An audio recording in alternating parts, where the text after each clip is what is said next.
बैठक में किन विशेष मुद्दों को डिसाइड की गई? सारे जो जन समाज, थोड़ा शांत करा दो यार पीछे। चुप रहिए।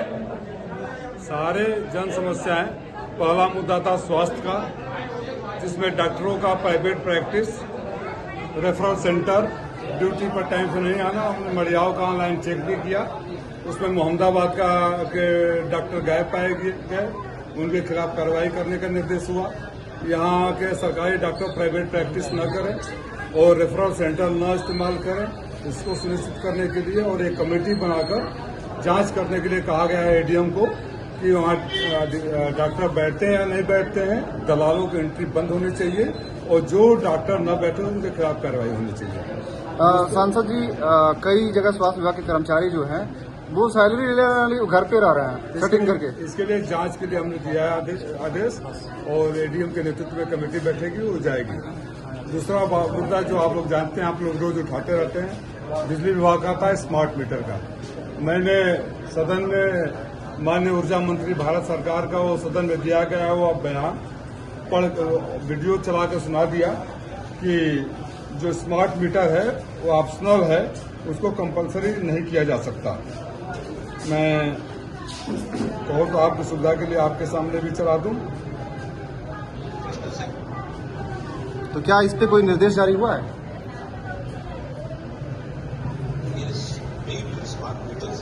ये व्यवस्था एक ऑप्शनल व्यवस्था है और इस व्यवस्था को व्यवस्था नहीं किया गया एक प्राथमिकता के साथ।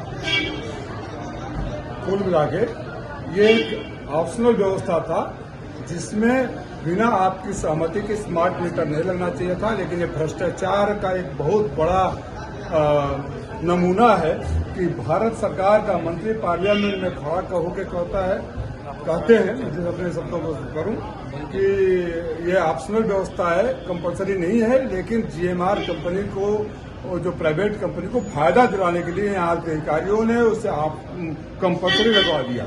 1,35,000 कितने घरों में बताया। मैंने उनसे बोला कि मुझे सहमति पत्र दीजिए, अगर आपके पास शासनादेश है। पहले तो बोला हमारे पास शासनादेश है, माननीय मंत्री महोदय के प्रतिनिधि बैठे थे, उन्होंने बोला हमें पता नहीं है। तो हमें शासनादेश है कि अगर कंपलसरी है तो उसकी कहाँ पे दीजिए। मैं प्रिविलेज मोशन मंत्री के खिलाफ मूव करूंगा कि आपने सदन में गलत बयान किया है। उनको मैंने कहा है, इसको अपने मैं सबऑर्डिनेट कमेटी का भी मेंबर हूं पार्लियामेंट का, वहां भी हमने ऊर्जा सचिव को बुलाया था और ऊर्जा सचिव ने भी बोला हमें कि आप लिख लीजिए, तो मैं हाई टेक्निकल टीम से जांच कराऊंगा कि कैसे ये बिजली का बिल बढ़ रहा है। तो ये बहुत बड़ा स्कैम हुआ है, इसकी जांच, मैं इसकी लड़ाई लड़ता रहूंगा और उम्मीद करता हूं कि आप लोगों को अब कम से कम आपको राहत मिलेगी कि आपकी सहमति के बगैर और स्मार्ट मीटर नहीं लगेगी। सांसद जी, दूसरा मैं सवाल अभी ये उठाऊंगा कि जिनकी सहमति, क्योंकि इसलिए मैंने उनसे मांगा है कि अगर उनकी सहमति से हुआ है, वो कह रहा था सहमति से हुआ है, तो मैंने बोला मुझे सहमति पत्र को। कह रहे थे कोई शिकायत नहीं हुआ है कि हमारे साथ इसमें पैसा वसूला जा रहा है। तो हमने उस पर मेरा थोड़ा गुस्सा आ गया। मैंने बोला 1,000 लोगों को यहीं नीचे खड़ा कर दूं, अभी आप ही लोग से देखता रहता हूँ ना कि होता है। मैंने नगर पालिका के चेयरमैन बैठे, उनसे पूछ लीजिए, उनको भी एक दिन मैंने देखा था लोग गुस्सा कर रहे थे।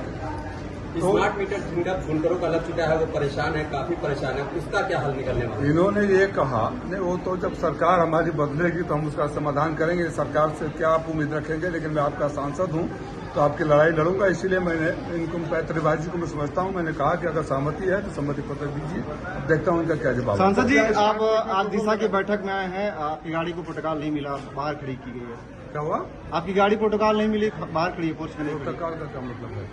सर, गाड़ी यहाँ पोर्च में खड़ी होनी चाहिए। अरे यार, इतना अभी तुम लोग तो क्या सांसद जी, एक समस्या है, मुझे अधिकारी यहाँ का रिसीव करके ले गए, बोलो तो प्रोटोकॉल। सांसद जी सुन लो, इस सांसद का नाम राजीव राय है।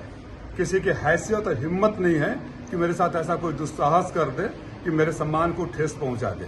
मेरा कोई काला कारनामा नहीं है कि कोई वो करेगा, इसलिए इस भ्रम में मत रहो। सांसद जी, स्मार्ट मीटर पर रोक लगा दिया गया। स्मार्ट मीटर पर जब तक जांच नहीं हो जाता रोक लगा।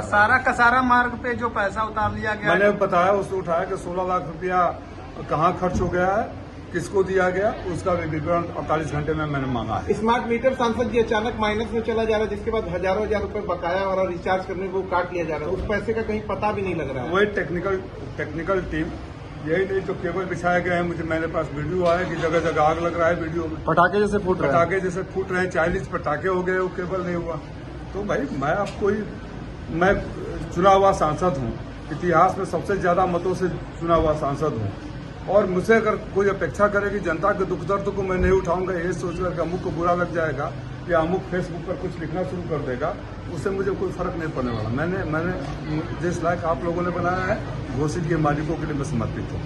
सांसद जी, मऊ के अलग अलग ब्लॉकों में जो है कि भूमि संरक्षक विभाग द्वारा कई जगह बिना कार्य कराए ही पैसे उतार लिए गए थे, मामले सामने आ रहे हैं। तो आप लिखित शिकायत दीजिए, मैं पूरी जांच कराऊंगा। सांसद जी 2-3 सवाल बस। आज जो है महिलाओं का जो जन आक्रोश रैली निकाली गई है, तो डिप्टी ब्रजेश पाठक का कहना है कि यह सपा कांग्रेस के लोगों के लिए चेतावनी है। जन आक्रोश का ऐसा हो रहा है कि ब्रजेश पाठक की सभा में कुर्सियां खाली रह जाए, ब्राह्मण नहीं जा रहे हैं। इन लोगों का मन तब आक्रोशित नहीं हुआ जब मणिपुर में हमारी बेटी बहनों को नंगे घुमाया जा रहा है, मारा जा रहा है। इन लोगों का जन आक्रोश तब नहीं निकला जब उन्नाव से लेकर हाथरस तक हमारी बेटी बहनों के ऊपर अत्याचार हुए, पूरे प्रदेश में हो रहे हैं। इन लोगों का जन आक्रोश तब नहीं हुआ जब दलितों ऊपर अत्याचार हुआ। एक हमारी बहन हुआ करती थी, वो भाजपा की स्मृति से गायब है, जो सिलेंडर ले जाकर बैठ जाया करती थी। उनको जन आक्रोश तब नहीं होता है जब हमारी माँ बहनें चूल्हे पर लकड़ी पर खाना बना रही है, लाइन लगा हुआ है गाड़ियों के तेल के लिए। कल हमारी गाड़ी घूमती रही तेल के लिए। तो ये लोग का जो दोहरापन है। और महिला बिल मैं आपकी जानकारी के लिए बता दूं कि 23 से ही लागू हो गया है, और ये लोग साजिश का था, जिसको पार्लियामेंट ने विपक्ष के सहयोग से पास किया था, उसको दबा कर रखे थे जब तक जब ये बिल पेश किए हम लोगों ने भंडाफोड़ नहीं किया, उस बिल पर नोटिफिकेशन तक जारी नहीं किए थे। ये माफी मांगे देश की महिलाओं से धोखा देने के लिए। हम आज मांग करें 543 सीटें। आप अगर कोई बेटी मांगेगी मेरा हिस्सा दो, तो बोलो रुको कुछ और खेत खरीद दूंगा तब हिस्सा दूंगा। जो आज के तारीख में उसमें हिस्सा दो, आगे जो होगा उसमें भी मिलेगा। तो आज 543 उसमें क्यों नहीं हिस्सा दे रहे हो? पहले SIR में वोट चोरी किए, अब डिलिमिटेशन के नाम पर क्षेत्र चोरी करोगे। तमिलनाडु और पश्चिम बंगाल में चुनाव अंतिम चरण पर है। वहाँ DMK और यहाँ दीदी जीतेगी, प्रचंड बहुमत के साथ जीतेगी। झूठ हारेगा, सच जीतेगा। सर, एक अंतर्राष्ट्रीय सवाल कि ईरान जो है शांति समझौते के लिए पाकिस्तान जाने की बात कर रहा है, अभी की न्यूज है। इसका जवाब हमारे विश्व गुरु देंगे कि भीख का कटोरा लिए खड़ा हुआ देश वहाँ शांति का दूत बन गया है, जो आतंकियों का देश है। और आप विश्व गुरु है कि कोई आपको चेला ही नहीं है। ठीक है सर।